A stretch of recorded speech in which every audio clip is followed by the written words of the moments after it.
শ্রী চৈতন্য মহাপ্রভুর জন্মস্থান সেই মায়াপুর চলে যাচ্ছে। তার থেকে 50 টাকা বেশি হলেও আমরা লক্ষ্মীর ভান্ডারে দেব, এটা আমাদের গ্যারান্টি,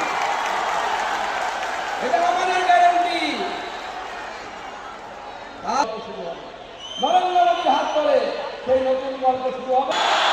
ভারত মাতা কি, ভারত মাতা কি, জয় শ্রীরাম, জয় শ্রীরাম। সবাইকে নমস্কার।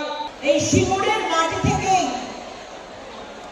তৃণমূল সরকারের আর ভোট চুরি নয়, আজ রোহিঙ্গা ভোট ছুটছে, ট্রেনের লাইনের মধ্যে পাথর দিয়ে দিচ্ছে। গতকাল বন্দে ভারত এক্সপ্রেস সূচনা হয়েছে, কিন্তু